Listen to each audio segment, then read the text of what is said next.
আমি তোমার কথা বলার ধরন পছন্দ করি। আমি তোমার হাঁটার ধরন পছন্দ করি। আমি তার শিখানোর ধরন পছন্দ করি। হ্যালো দেয়ার, আসসালামু আলাইকুম। This is Araf before you once again. তো আজকের ভিডিওতে আমরা কথা বলবো আই লাইক দ্য ওয়ে, অর্থাৎ কারো কোনো কিছু আপনার পছন্দ সেটা কীভাবে আপনি ইংরেজিতে বলতে পারেন। তো আজকের ভিডিওতে আমরা কথা বলবো I like the way. So I like the way, স্ট্রাকচারটা হচ্ছে I like the way plus subject plus verb. I like the way plus subject plus verb, অর্থাৎ আমি তোমার খেলার ধরন পছন্দ করি। I like the way you play.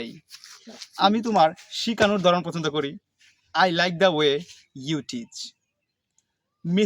আমি মেসির খেলার ধরন পছন্দ করি। I like the way Messi plays. So ধরেন আপনি এখন কারো কোনো কিছু পছন্দ করেন না, ধরেন আপনি মেসির খেলার ধরন পছন্দ করেন না, সেটা আপনি কীভাবে ব্যবহার করবেন? Just you need use don't. যেমন আমি মেসির খেলার ধরন পছন্দ করি না। I don't like the way Messi plays. আমি তার ইংরেজি শেখানোর ধরন পছন্দ করি না। I don't like the way he teaches English. আমি তার কথা বলার ধরন পছন্দ করি না।